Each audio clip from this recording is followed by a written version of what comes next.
Hello,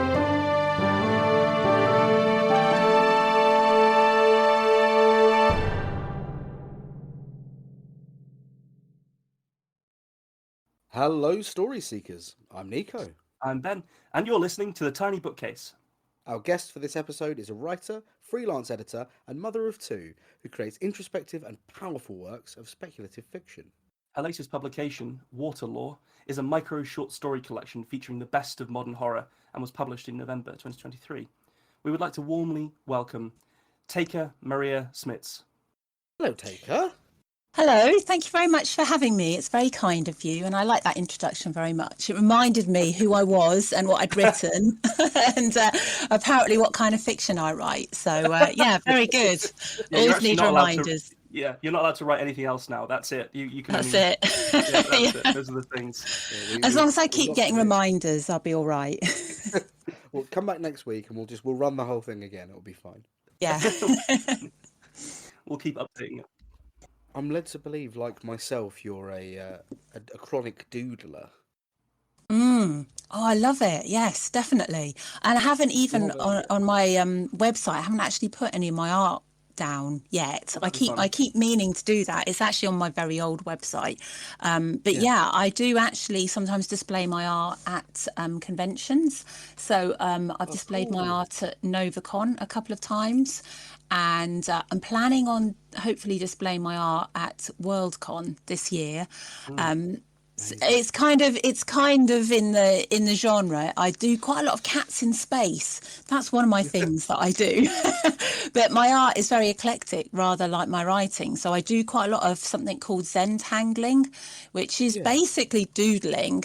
But you can doodle all sorts of things. You can doodle people's faces, or cats again, or landscape or scenery, or just like really straightforward pictures. Doodling kind of is an art in itself, but I also find it very relaxing.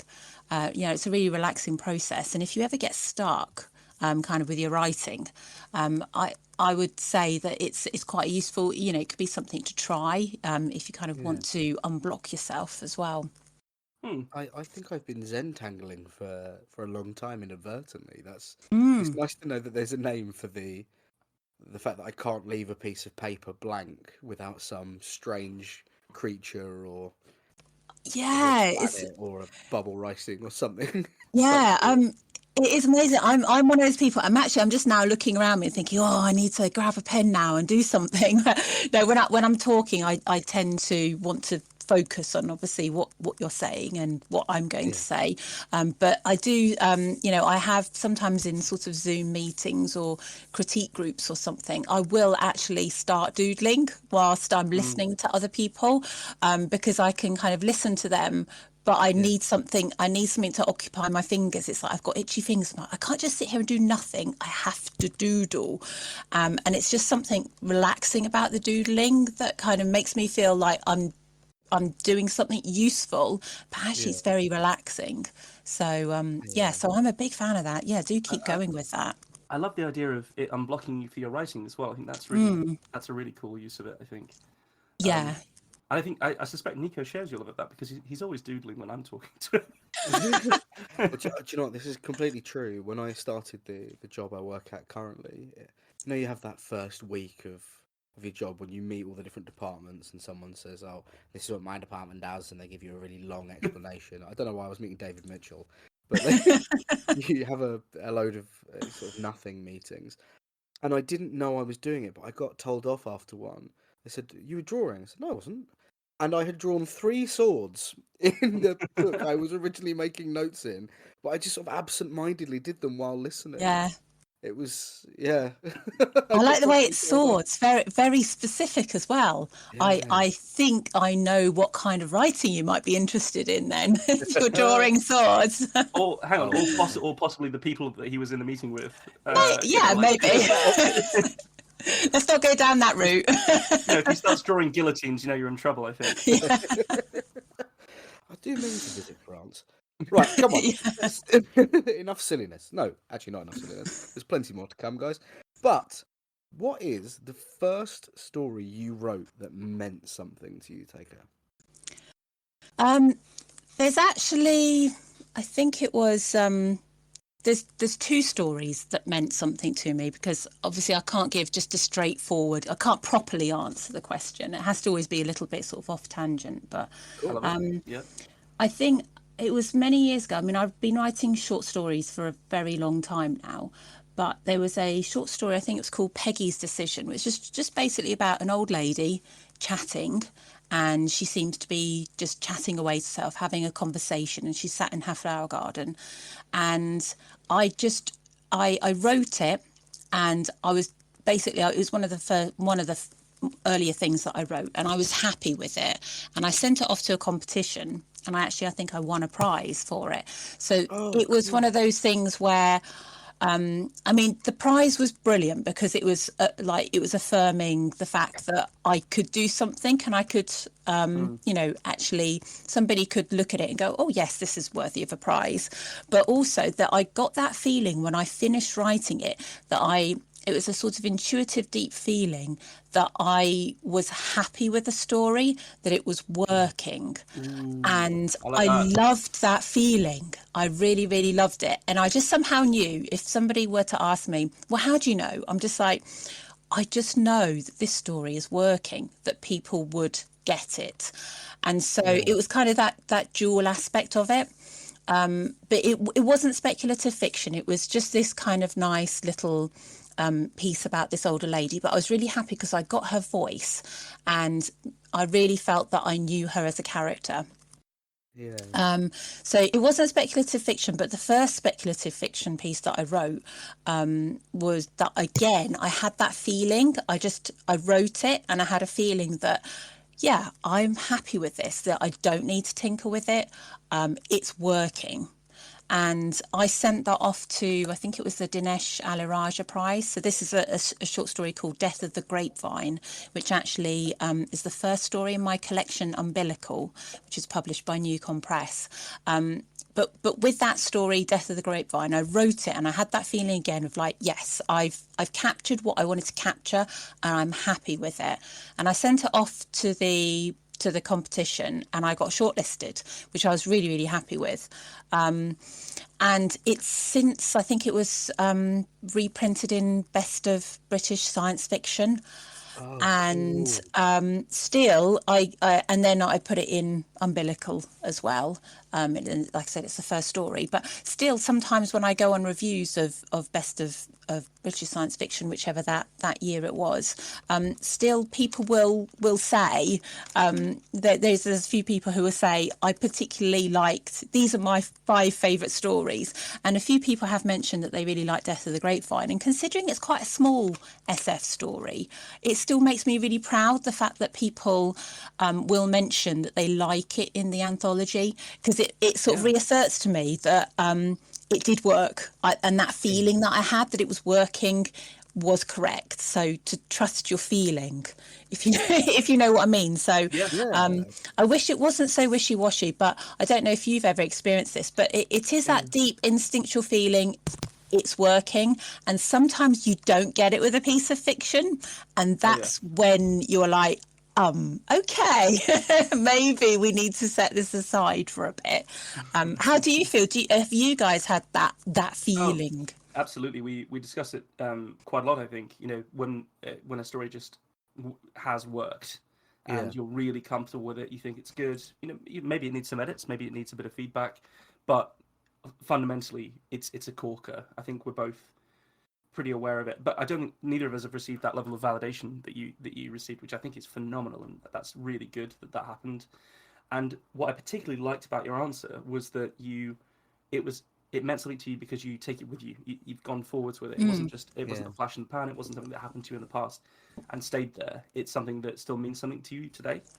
And do you find that bit of validation that you got, the big bit of validation that you got early on, has given you like an upwards trajectory from the start? Like you've always had that to fall back on. I think that can really give you confidence. I think if you're sort of starting out from a point where, because I've got a lot of writer friends at different stages in their careers, and sometimes you get a feeling that that sometimes people aren't quite as confident with themselves, and they need a little bit of extra confidence. And so I think something like a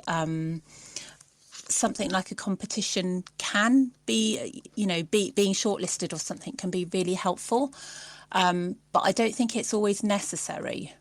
I think really I think it's holding on to that feeling and believing in yourself, and just it's just so difficult to express, but it's definitely holding on to the feeling that I think it's working, because I've had, this, and just to, to counteract this, I've had lots of stories which, again, I've had that feeling where I'm like, I think this is working. And I've sent it out dozens of times to magazines, competitions, whatever. Nothing, absolutely nothing.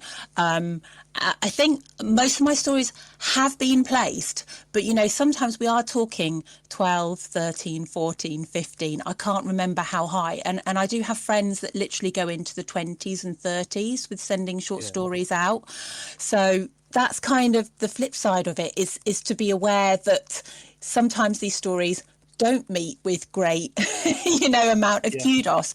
But if I still think it's working, and if I still believe in it, even if I have to send it out lots and lots of times, I still generally believe in it, and that it will get some kind of affirmation from somebody. So I think if you can hold on to that feeling that you're happy with it, I think it's a case of just making sure it gets to the right editor at hopefully the right time, and to keep believing in it if you really do believe in the story. I think that's an incredibly important and positive message to start this interview on. I really like it.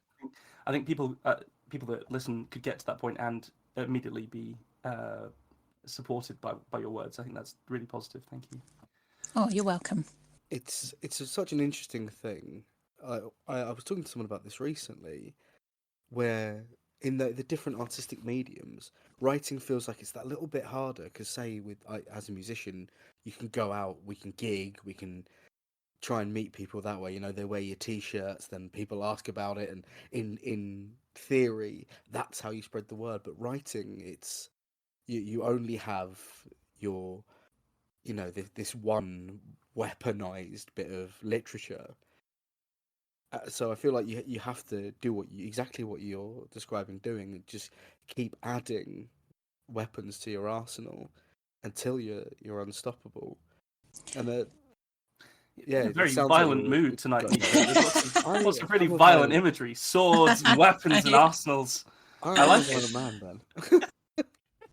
Well, it's funny. It's funny you say that, and it's interesting because this you could sort of talk about it in weaponry, but I was actually going to sort of liken it to karate. But actually, karate doesn't have weapons, because it's about fighting with your open hand. Because I do actually do karate, and I was thinking about the similarities between karate and writing and where it differs, because obviously probably most people know, practitioners of karate, they wear like the white gi, and they have a belt, and kind of the top is the black belt, and you start off as a white belt, but there's all these colored belts in between, and every 3 months we get graded, and we go up, we learn a whole set of new moves, and then we go in front of an examiner, and we do those moves, and we're all very nervous. But if we've been training hard for 3 months, and we go training 2-3 times a week, you get there and you get your belt, and you're really happy and you're really proud of yourself. And it feels like it's very visual. It's an achievement, because you start off with white belt and then you go on to orange belt. So there you go. You can see, like when you're in the dojo, that that person, they've progressed from white belt to orange belt. So they're that bit more experienced. They've done that bit more training. Like and a then linear progression. Yeah. And like I said, it's very visual, because you've got all the different coloured belts, and then going all the way up to black belt, everyone can see, wow, the black belts, they're really experienced, and they've got, they've got that marker there. So I'm just saying it's a very visual thing where you can kind of see people's progress. But with writing, I was just thinking, you just cannot see that at all, No. The markers are so different. It's not like, you could choose, you could grab 10 writers and go, line them all up. You can't just look at them and go, oh, well, I can see which one's most experienced, the one who's won the most awards, who's written the most books, or who is, you know, the best writer of prose or whatever. You just cannot see that. And the markers are so different. It's not like we're all aiming for a coloured belt, like, you know, a different coloured belt in karate. You know, everyone also has different goals of what they're going for. So some people want a traditional publishing book deal, you know, they want the 6-figure sum, which, you know, absolutely, I totally understand that.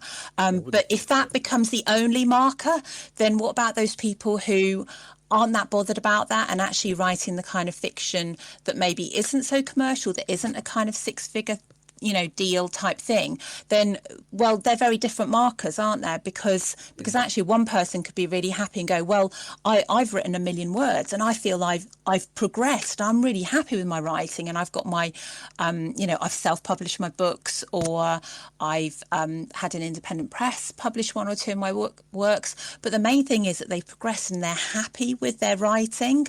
They're kind of always striving to improve, whereas someone else's marker might be completely different.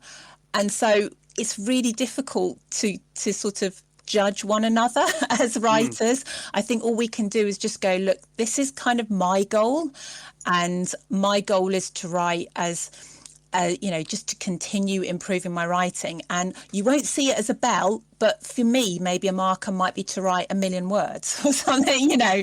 I think it's really important to just remember that everyone's on their own goal, and visually everything's going to be so different. So we can't say that one writer's having it easier than another, or their goals are better than ours, or they're achieving more, because everyone's kind of got their own goals.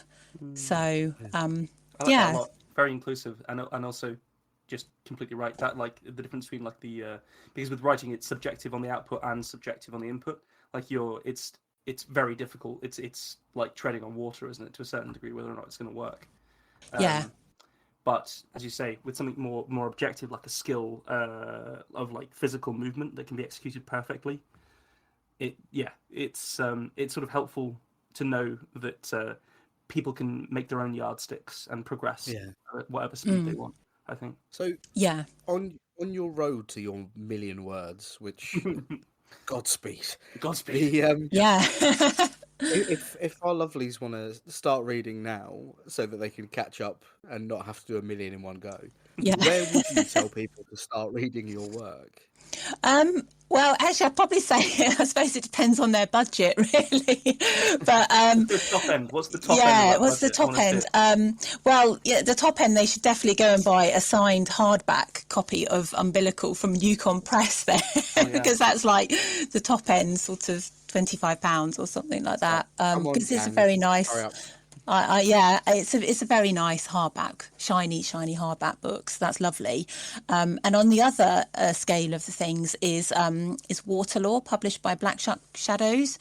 Oh no, it's published by Black Shuck Books, but it's one of the Shadows collection. And I think that's only something like 99p via Amazon Kindle, or 99p via the Black Shuck Books website. So so there's that. But of course, I mean, you could go to a library and order any of those and hopefully get it for free if they are very nice librarians. Yes. So it's a bit different, because if you like dark fantasy, Waterlore is obviously water themed, so it's all to do with fantastical creatures living in and around bodies of water. There is also a swimming pool in there that features in it, so I like that story. So if you're into dark fantasy, then Waterlore would be the one to get. But if you like cross genre stuff, Umbilical would probably be more for you, because that's got science fiction, fantasy, and horror in it. So it's all three in Umbilical. So you get to see a wider range of my work, whereas Waterlore is obviously water themed and dark fantasy. Love it. I'm going to segue as immediately, because that was a perfect opportunity to do so. So I want to transport you for a moment. A surprising downpour has caught you whilst you're walking along a country road somewhere in the UK. There are no trees tall enough to give you proper cover, and you're just getting drenched. You don't have a raincoat on. And then suddenly the rain seems to stop, but only around you. And when you look around, you see a glimmering spaceship above you. and before you can mutter an expletive or swear or anything like that, you are teleported aboard, and you blink, and you see that a small grey alien is sat in a tall chair pod looking down at you. He speaks. Hello. Hello. Oh, hello. Just to confirm, human, yes? Yes, definitely human. Yep. Marvelous. Now, I've been collecting humans to discover more about them. I'm going to give you two options. Either I will probe you, or you may give me a book with which to better understand you. What is your choice? I think I have to go with the book, because if the probe's got any sharp bits on it, I'm staying well away from that. Oh, nobody goes for the probe. Well, maybe you have to, maybe if if the probe was lovely and friendly, but the probe sounds. Greased up, perhaps. I could round off the edges. Do you own one of those hand sanders? I could do it myself. No, thanks. Yeah, the probe sounds too much like, yeah, it sounds like too much of a medical procedure for my liking. Oh no, I am not a doctor. I have no qualifications whatsoever. That makes it even more scary. Yep.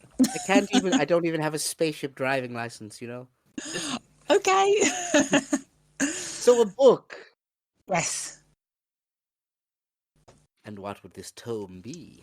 I'm going to go for, if you want it to better understand me and maybe humanity as well, I would go for Fyodor Dostoevsky's Crime and Punishment.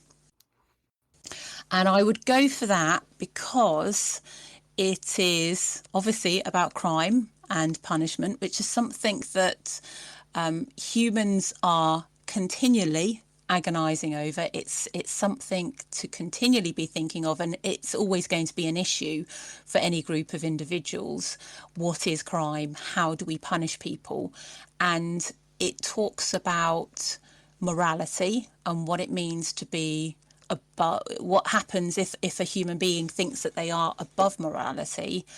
And also it touches on the theme of forgiveness, which is something that I write about very often myself. I'm constantly, I'm very, very interested in what forgiveness means and how people can commit crimes and yet move forward after those, and how we can help people move forward after doing something bad, let's just say, and what morality means to different people and to different cultures. So I'm fascinated by it, but it's clearly something that humanity has struggled with for a long time. What is crime exactly?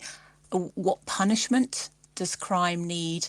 And what happens when somebody basically decides that they are beyond just the normal rules and regulations and laws in that country. And Dostoevsky is just such a brilliant writer. He really does understand humans and can write about them beautifully. So if you want to know about humans, Mr. Alien Man, I'd probably suggest you read that. Well, luckily my society has very strict coda, and none of us have ever committed a crime, apart from me right now with my not driving license. So, yeah, there you go. You've just committed one, haven't you? wow, you are broadening my horizons, and I can literally see everything from space, so... That's good. So not to sort of profile you or anything, but I understand from your website that you are half Russian. Does that influence your appreciation of Dostoevsky at all? Like, were you exposed to it at a younger age or anything like that? I think, yeah. So I'm half Russian and half Latvian, which again is quite interesting, because Russia and Latvia have often, let's just say, clashed, or they're not friends, right? That's my understanding. I mean, you have to go back in the history books to see poor Latvia was often, basically because of its geographical location, and this is what sometimes people forget. when it comes to things like wars or disputes, a country is very much shaped by its geography. I think people forget, just things like borders being either mountains or rivers or like fjords, valleys, and what the country can do in terms of like producing food for people and animals. People forget that very arid countries, there might be struggle there with producing food, and other countries are very rich and lush and they have just the right climate. So we're so cultures are so kind of influenced by the geography, and you can see that going right back to history, where you talk about rivers being very important trade routes and certain trade routes throughout countries.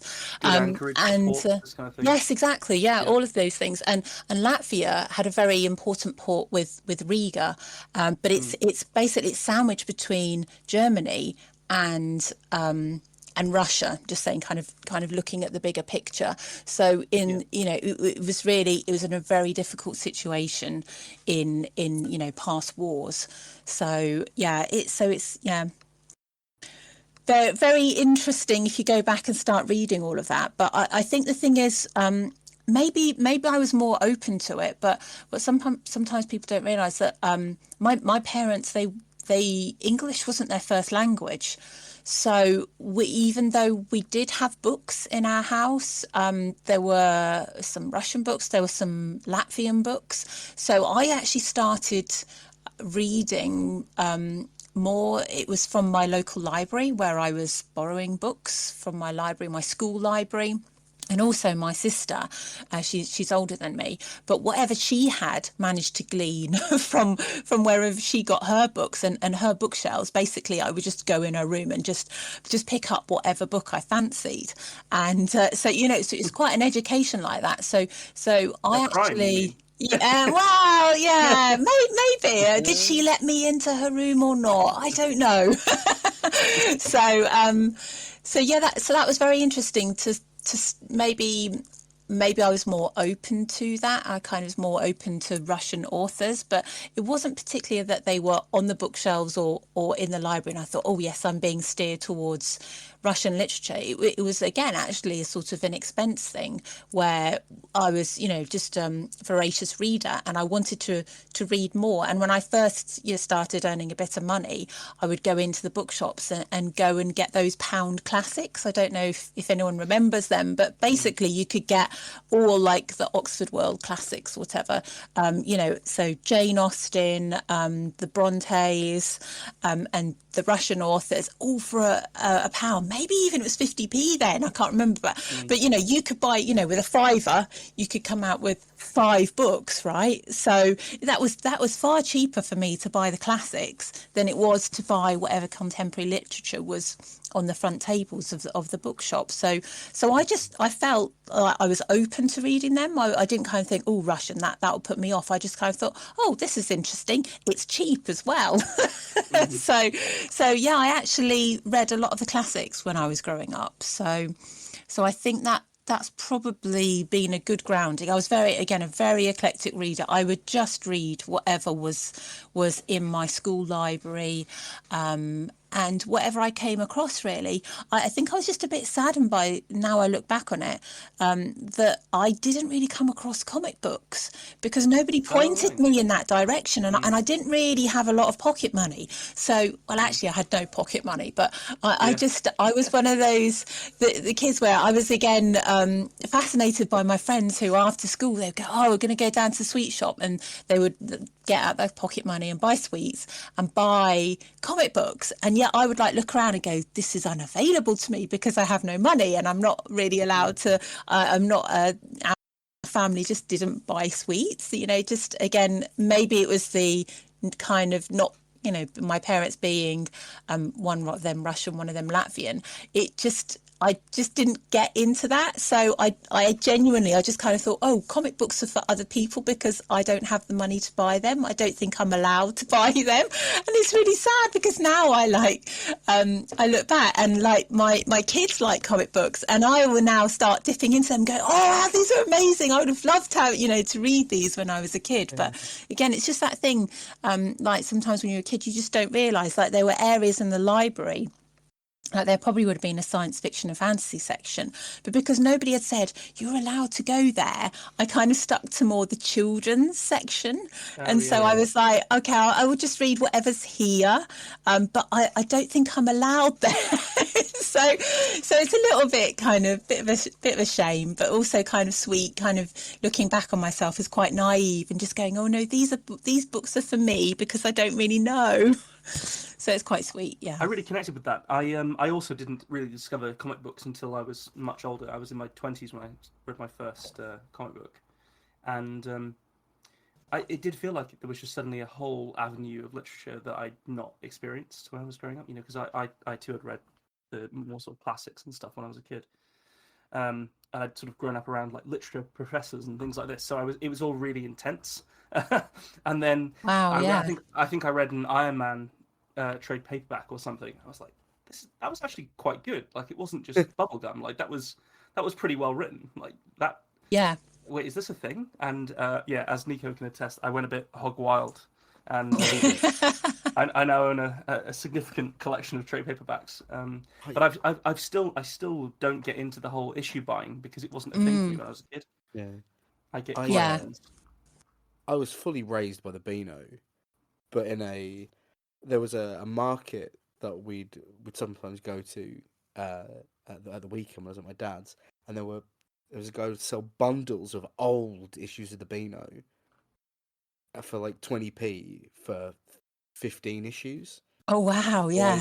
I could afford 20p just about if I'd done my chores, so I would buy a little stack of Beanos, and I'd read them, and then I'd draw all the characters from them, and then I'd read them again, and I think that a lot of my sense of humour is still rooted in the absolute ludicrousness and fart noises that the Beano provided. Can confirm. Yeah. It's very good. I like it. So I think I've just jumped all over you there, Nico, but like when you are writing your own work, and whether you know it's a good story or whether you think maybe it hasn't quite worked yet, when it comes to actually editing, what is your process? So my process, I know some writers do this, and again, I found it incredibly heartening when I discovered that a writer that I greatly admire, Alison Moore, writes and edits in this way, because I kind of thought I was a bit weird, but I actually edit as I go. So yes, okay. I'm one of those people who takes an inordinately long time to craft one sentence or one paragraph, because I'm using 100% of your brain when you do it. So it's because I want to get it right first time, basically, as much as possible. So the thing is, and that's the thing about writing advice, which I've obviously realised, that you just take what works for you and just leave the rest behind, because there was a lot of writing advice, and I got a little bit worried about it at first, where everyone was like, oh yeah, you just, the first draft that you write, it's just the shitty first draft for yourself, isn't it? And I was like, well, no, not really, because I'm trying to make it as nice as it possibly is, as good as it possibly can be to begin with. So I actually thought I was doing it wrong at first. So again, this is the thing, which again, it would have been nice for somebody to go, all that writing advice out there, some of it just isn't for you, and that's fine. But I just soldiered on, just doing what I was doing anyway. But I think what really clicked is when I went to, I think, one of the workshops by Alison Moore, because she's quite local. I'm in Nottingham.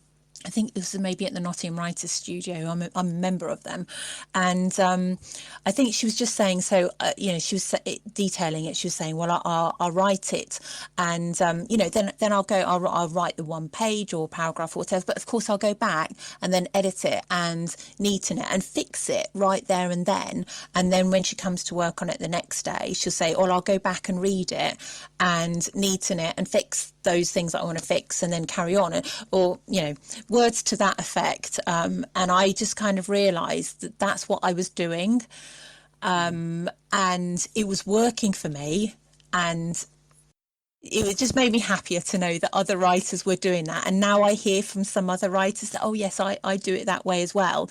But you still get to hear a lot about people just getting anything down and they'll fix it in the edit. They'll completely rewrite it in the edits. But it's just not my style. So basically I edit as I go.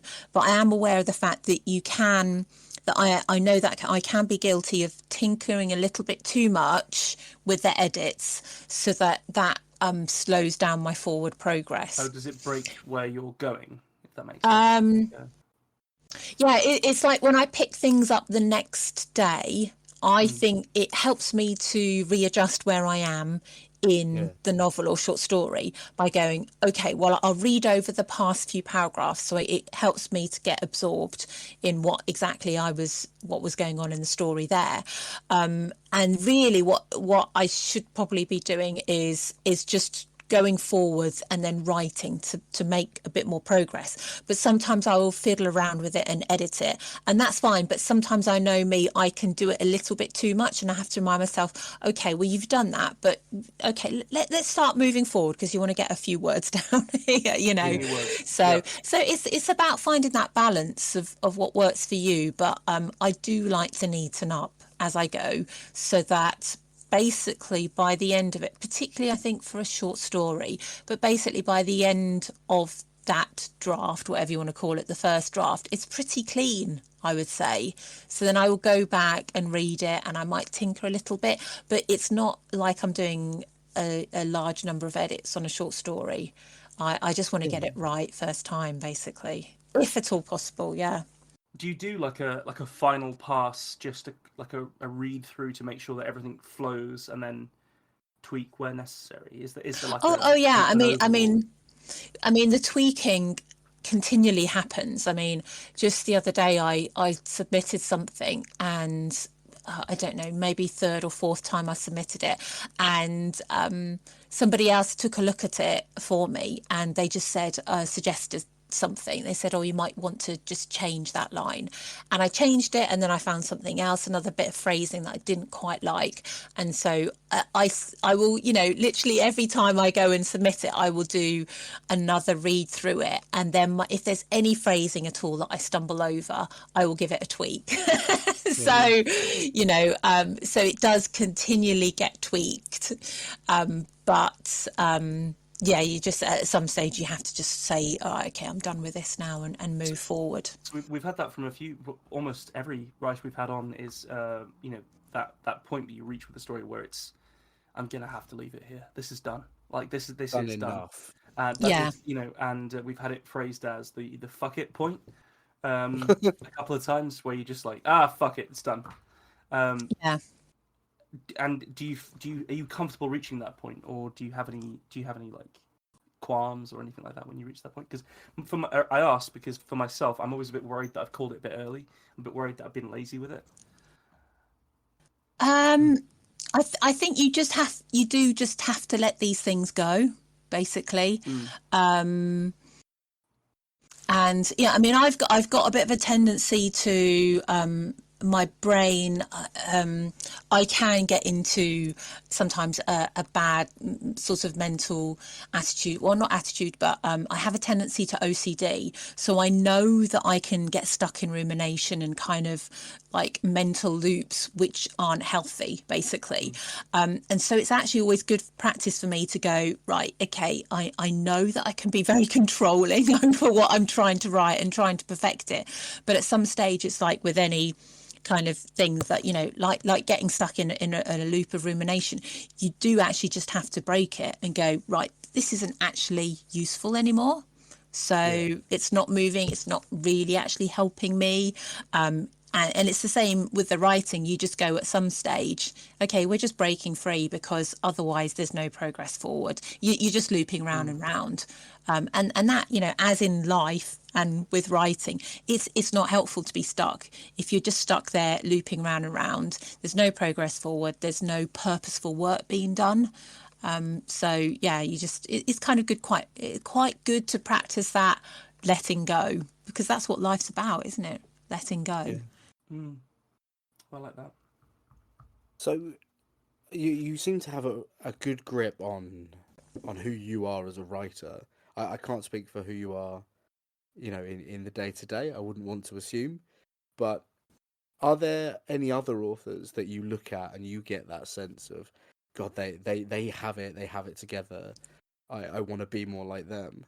Oh God, no, I don't want to possibly say anyone for that. No, because you never ever know what's going on in someone else's life. So I suppose what I'm saying is I suppose I could point to lots of people and go, wow, they're winning awards, they've got incredible book deals, I love their writing, oh wow, they are amazing, I would love to do that. But you never know what's going on in their own personal life, or they might not have been happy with that book, or it might have been a real struggle to write. So no, I couldn't possibly say to look to somebody and go, yeah, they've got it all together, because you just never know.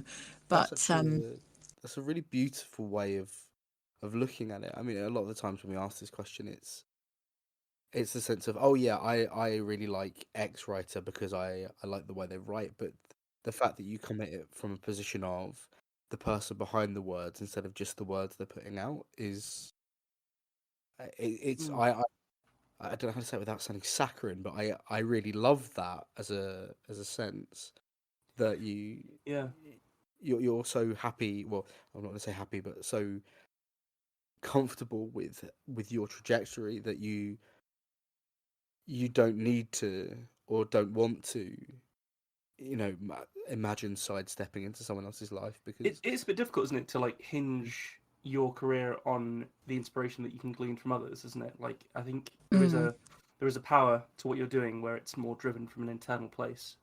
I actually have a slightly altered version of this question, which I think could be interesting, which is I know you also edit anthologies and this kind of thing. yes, yeah. So, do you have any other editors who inspire you with their work, like the way that they approach editing a collection of other people's work? Yeah, I mean, I could definitely talk about people that I admire as editors, and just one name that springs to mind is Dan Coxon, who's probably quite well known in the genre community. He puts together wonderful anthologies, so I would say that I greatly admire his work. So there you go. If that's helpful, but again, I'm focusing on the work that they do, and editing is so different to writing. Again, I wouldn't ever want to go, oh, I would like to have all of Dan's success, because Dan's worked really hard for it, and I wouldn't ever want to go, like I said, it's that same thing of, you never know how hard one, or the struggles that people go through to get to that level, to get to their level. So That's fair. It's interesting. do you have to consciously take off your writer hat while you're editing? Yes. How big a disconnect is there? Yeah, it's two completely different things. I don't know whether you saw recently, again, it's not on my website because my website's not very comprehensive, because it's one of the last things on my list of things to do always, because I've either got editing jobs on, or I'd rather be doing my own writing. But I've recently, I'm in the process of, actually I'm proofreading it at the moment, but a book called The Utopia of Us, which is inspired by Yevgeny Zamyatin's We, because it's a centenary of We, which is the dystopian fiction that inspired 1984, and it's basically kind of like the granddaddy of all dystopian fiction. So I actually was aware of it, because I very nearly submitted for it when it was wow. cool. I sort of got a bit of I got a little bit gun shy with it, so I didn't go ahead with it. But I've been watching that happen for a while, so it's actually really cool to be talking to you and hearing your process behind this. So please feel. Yeah, so I mean, it is really interesting because I mean, you might have seen the table of contents. I mean, we've got like big name writers like Adrian Tchaikovsky on there, and Sophia Samatar, and Alia Whiteley, and Anne Charnock, and Ian Waits, and Artie Esther, and yeah, there's loads of people. Oh, there's so many people. I want to name them all now. Of course, they're going to go out of my head now. But the point is that you know, it's really interesting working with a whole bundle of writers, and you kind of have to just go into again. It's that sort of equality thing where when I was editing the stories, you just have to go, okay, this might be a really big name author, but I'm going to approach it the same way as I'm going to approach any story that I'm editing. I'm going to be really pedantic about grammar and typos, you know, and, you know, a character's hair colour changing halfway through, or something like that, you know, and you do just have to kind of go into that frame of mind where you have to just kind of be professional and just flag up whatever you think is worth flagging up and start a dialogue with them about it and go, I'm not quite sure this is working. Did you mean this? Or you said that number earlier on. Did you actually mean this number? Because that's the one that you mentioned again. So it's a really different place to be. And I think Dan Coxon has talked about this before, remembering as an editor, the best editors are the ones that just want to that understand what the author is trying to do, and you help them to get to that place by polishing, opening up a dialogue, you know, suggesting things, and that's the best kind of editor, because I have sometimes worked with editors where they've literally wanted to change virtually every sentence of my story, which I thought the story was working well. And I feel like it came from a place where they wanted to write their version of your story. I'm quite good at this. That's I would caution people that they go, when sometimes editors are kind of so picky over like literally every sentence and they're suggesting you change it. Did they actually want your story to begin with, or did they just I don't know, but I would say the best kind of editor, and I've been doing this for a long time, so you know, I've had a lot of thoughts about it, but it really tries to understand what the author's trying to do and what they're trying to say, and just help them get to that place. So if you can find an editor like that, they are like gold. Yeah.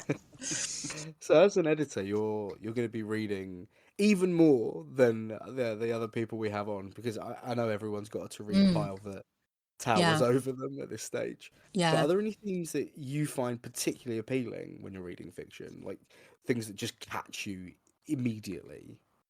Well, actually, I'll go back to the other question, because I was going to say, because you said did I need to turn off my writing hat? Because I would say that about being a good editor, I would say you do have to turn off your writing hat, because I can imagine going in all gung ho. Well, I would write it like this, and I would do that, and why don't you phrase it like this? But you have to remember that's how I would want to do it. And so it's really important to to go, this is not my story, this is someone else's story, I'm just polishing it. So and actually it's the same, that does kind of follow into your next question, because it's really tricky, but when I'm reading, I also know that I can go into editing reading mode, editor reader mode, and then writer reading mode, and sometimes I just want to be a reader, you know, and because a reader just, you know, I mean, most people who will be buying books via Amazon or whatever, you know, leaving comments, they're just reading it for what it is. They're not, you know, critiquing, well, how would I write that? Would I have written that kind of story? Which is kind of my writing reader's hat on. And then the editor me is like, oh, well, I think that was a rather clunky grammatical sentence there. And really that didn't flow. And did did they notice they had an internal rhyme there? And oh, goodness me, you know, and I don't want to be reading like that. I want to be reading just to enjoy it. Because so just on that, before we move away from it, because I really like that point. I find that I cannot enjoy Hemingway at all if I have either a writer or an editor's hat on in the slightest, because it looks clunky, it looks bad. But if you just I don't know, a lot of people don't like it. It's a bit like Marmite, really, isn't it? But if you do let yourself go into it, I can get lost in him very easily. But you have to, there's been a few times where I'm just like, this is just bad, and put it down.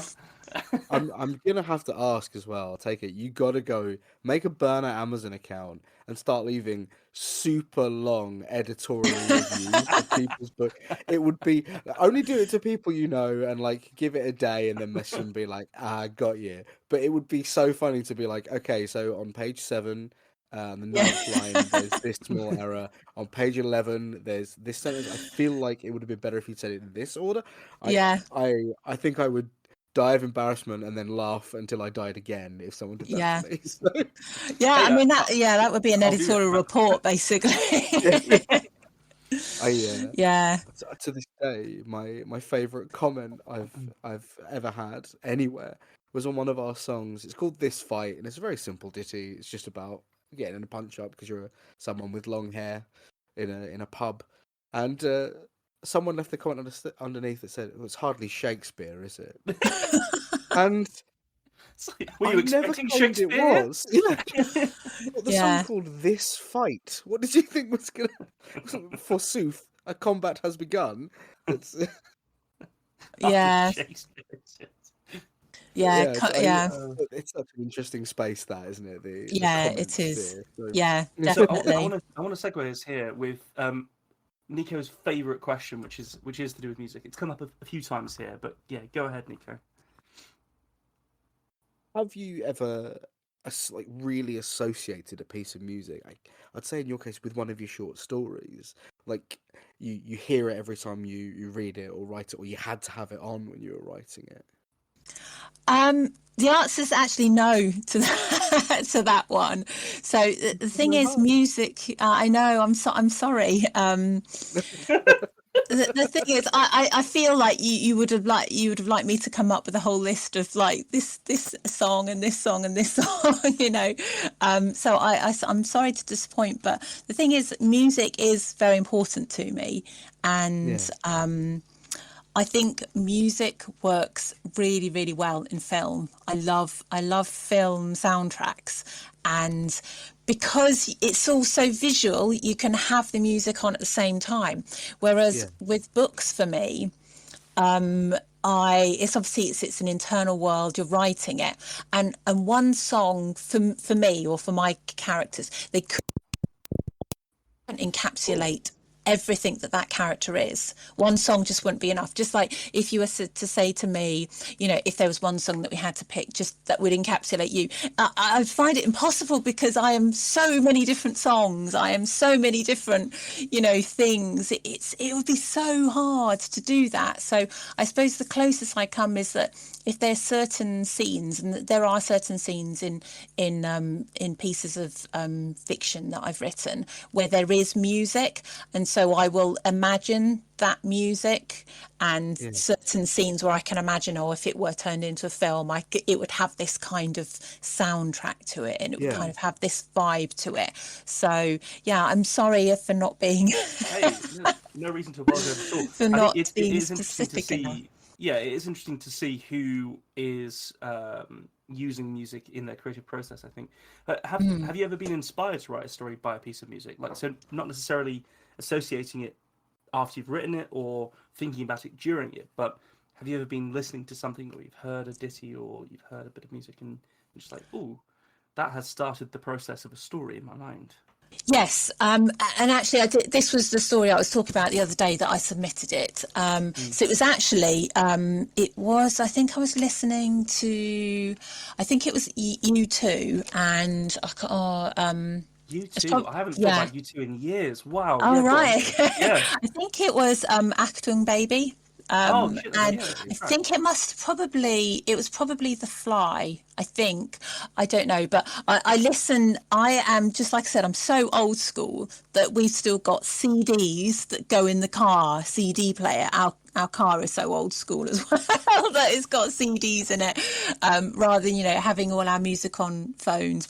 We're not like that. So if I ever go on a long journey, I get the CDs out and I will listen to albums from my younger days. And so basically it was just a beautiful guitar solo, and I just kind of thought, this guitar solo is so amazingly gorgeous that I just felt like, it would be like my insides would just turn to liquid if I was. It's just so beautiful. It's kind of like rapturous, and that I kind of did start thinking about a story. I was like, this piece of music, what would one do?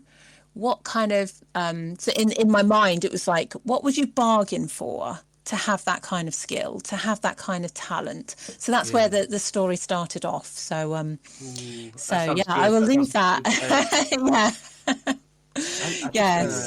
I just realised that album is as old as I am. Oh wow! It's the same. On being inspired to write by a piece of music. I don't think I've ever even told you this story, Ben. When I was at school, there was a poetry contest, and I tried really hard. But there was a girl called Rebecca, and her poem was chosen. A little bit heartbroken, and then things carried on, and eventually they printed out Rebecca's poem, absolutely fucking massive, and they put it up on a wall in the school. And it was the lyrics to "Numb" by Linkin Park. Oh no! And they had submitted it to a publication and given her an award in front of the whole school. And now I go walking into the hallway, tired of being what you want me to be. Hang on. She got so far. Oh no! But yeah, it was that day that I realized, oh wow, if people don't know, you can just steal things. Hey, I would have fully sold that woman out. Like that, I would have been like, by the way, this is bogus. This whole competition's rigged. That's plagiarism. Like, I told the head of drama. Recount. Yeah. I was like, what do I do here? He's I don't know. Forget about it. He's smoking. In my mental image, he's smoking as he says this. Yeah, we both were. Yeah, we both were. That's Essex for you, really. Well, yeah. So, Teika, are there any tropes that you actively avoid in your own writing? So, if you just sort of see them coming on the horizon, you steer away. Well, I suppose no, because like you said, if you see them coming, I wouldn't even. Yeah, I think they would just be so far away that I could easily get around them. I was just going to say that I'm quite interested in looking at tropes and then sort of twisting them around and seeing and playing with them. But I suppose what I'd say is because I just wouldn't be interested in writing those things, that kind of things. So I wouldn't even need to sort of warn myself about, oh no, don't do that, because I just wouldn't be interested. So I was going to say, like, one thing that our family goes on a lot about is that they, my kids say it as well, and I don't really like the girl boss trope in some sort of I suppose in some films there's quite a lot of that, and the kind of whole she's just as people have often said, they're often very unlikable characters because they're just like so mega competent. And basically, if there's anyone in life that I know that is so mega competent, you're like, oh, it's very difficult because they have no flaws. And that's kind of what we almost love people for their flaws, the fact that they get stuff wrong and we can relate to them and we can empathize with them. But when somebody is so powerful, they're so strong, they get everything right, it's just not interesting to me. It does sound a bit like... Sorry, Nico, go ahead. I was just saying, I know we've had authors before say it's even worse when it's a character like that, and then they have... they'll always be like, but they were a bit clumsy. Or their hair was never tidy. Weak ankles. Yeah. Chapter 1 gives them robot ankles to remove the flaw. Do you feel like the girl boss trope, if you want to call it that, is an evolution of the the sort of the Mary Sue? Are they connected for you, or is there something particularly sort of gendered about the sort of modern girl boss that gets you? So I didn't catch what you said. What was you said? It was the other. Like a Mary Sue, a Mary Sue, sort of someone with too much power, not enough flaws, just sort of like a flat, perfect surface for a protagonist. Yeah, I suppose so. I just think it's just not very good writing. I think it's just the idea of I suppose it's kind of like that thing with like girl bands and boy bands. They made a lot of money in the early 90s, late 80s. They were like, oh, boy bands, we can, there's a lot of money to be made from selling these records. And then they're like, oh, hang on, if we make it girl bands, would they sell? Or we're not sure, let's give it a go. And then the Spice Girls come along, they're massively successful. So I don't know whether the film kind of looked at that and were like, oh, all these superheroes we have, let's change them around and let's have girl superheroes and see if we can make just as much money that way. But I don't think that they were very subtly written or interesting. And for me, what's interesting is like all those characters that have flaws and that are very human. And when they're just too perfect, they're just not interesting to my mind. So I don't know if it came from that or just it's just kind of almost a mirroring. We were just like, oh well, we can have someone really strong and powerful, but she can be a girl as well. But I would be more interested in, well, actually let's just find out who she is as a person. What's her strengths? So absolutely, yeah, absolutely. So the lack of personality to these kinds of characters is a huge flaw. Like, I don't understand how anyone can identify with them or even revile them. Like, really, they're sort of just nothing because they don't really exist. Yeah, that's right. Well, I think we can safely assume it's not going to be that. But what is your next project? What's next in the pipeline? I've been asked to write a short story for an anthology, which I can't say much about, so I won't. But at the moment, I'm proofreading The Utopia of Us. Then I'm next going to write a short story, which I'm very excited about. And I do have longer works of fiction in the background as well, which I really, really must return to as well. So so I have a novel that I've got to get back to as well. So I need to get on with those 1,000,000 words. I've got to get those down. Yeah. You've laid an expectation now. We want 1,000,000 by the end of the month. Yeah. Well, maybe not by the end of the month, but that'll be. Can you imagine? No one ever hears from you again. But 1,000,000 words appear in a large document. So if you can't tell us now, where can people go to find out what you're up to? When you can tell us about the short stories, when the novel and the other 900 and odd thousand words are done, where can people hear about fewer words than that to go? It's probably like 500,000 or something, is it? 63. Yeah, maybe it's 63. I don't know. I'd have to go, and there's lots of half finished novels sitting in drawers. There's lots of novels just sitting in drawers as well. So I'd have to count all of those. Remember, anything that you write is an achievement. Remember, because it makes you a better writer. It's all good practice. So just it really is. It's an achievement. All those failed short stories just gave a little sort of sigh of happiness in the back of my mind. Yeah, definitely. You've learned something every time you write it. And even if it doesn't quite come out or it doesn't quite get the publication status that you want, it's a step on your way to that 1,000,000 words or whatever your goal is. Whatever happens, you've become a better writer by doing it. So yes, those are those achievements where I can give you I could give you a black belt for for the achievement of just carrying on writing, and just sustaining it and keeping going, and you're getting better. So so where should people go to keep up with your next?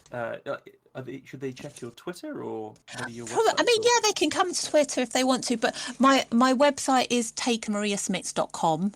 And I think I do have a monthly newsletter which people can sign up to, and it is only monthly, so it's not like I spam people, because it's something that it takes me a long time to write a newsletter. I'd like to think that I'm adding value, because I give a few reflections on about writing life and the life of, well, just generally life, and a little bit of art, a bit of doodles and stuff like that. So yeah, so they might want to sign up to my newsletter. But I am on Twitter at Maria Smits, and also on Facebook /Maria Smits, so they can come and find me. But I'm not one of those people who will, be massively engaging in debates or discussions, because I'm basically trying to get down to work, or doodling, or proofreading, or editing, or trying to get those million words done. And funnily enough, the words don't write themselves, so it's very annoying. So, but they have to be. Wrong.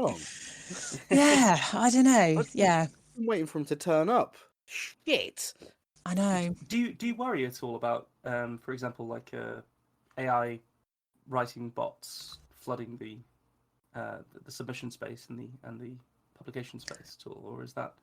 I know they're not quite there yet, but do you think they might, and that could be a problem going forwards? It might be a problem. I was a little bit worried about it when I was taking submissions for the Utopia of Us, right. Because there were kind of well-known cases where Clark's World had been inundated with AI generated short stories, but I didn't see any. Basically, they were all very, very human, and they're all very wonderful in their humanity. So I'd like to think I could tell the difference. I'd like to think that editors could, but I mean, they might get better and better. I don't know. I mean, at the end of the day, they're kind of language learning models, but it's that kind of spark of passion and humanity that you can splice things together, but you can't sort of take a look back and look at the big picture and sort of feel sort of the heart and soul in the writing if it's just spliced together. I don't know. Maybe I'm talking about Frankenstein here. Frankenstein writing, I think that makes a lot of sense to me. I think the thing that you're identifying in your own work, and also that you look for in others, from what I've heard, is that humanity. It's the personal touch. And that's just not possible in the way that the language learning models work. So yeah, no, I agree. I'd wild like questions to think... thrown at the end there, but yeah, no, it's fine. No, yeah, no, I'd like to think that we would. Hopefully, it won't trouble us too much. And I'm just going to be optimistic about it. Basically, I think that's probably the best place to be. If we need robots defeating at any point, we do know a little grey alien who is excellent at dealing with them. Apparently, that's why he's near Earth. Oh, I see. That's right. Yeah, If he can, yeah, that'd be good. The deep lore expands. I'm not doing jack shit. In fact, get his driving license first. Nope.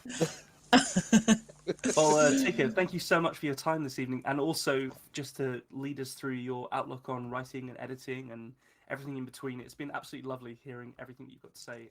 Yeah, you've been great. You're very welcome. Yeah, thank you very much for having me. Thanks for joining us for this episode of The Tiny Bookcase. Remember to subscribe, otherwise you're going to miss out on the future fun. Also, tell a friend. If you like this episode, link them to it. We'd be tremendously grateful.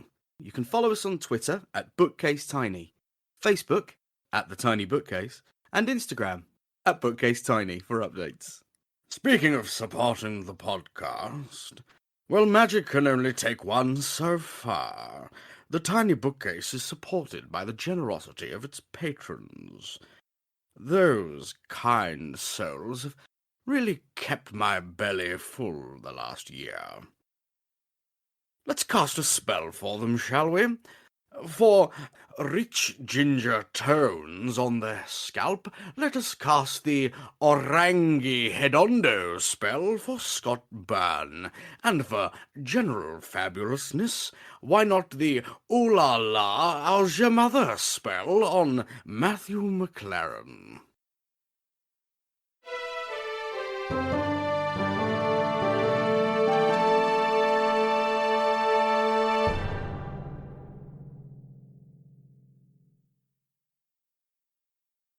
How do you come up with that shit, man?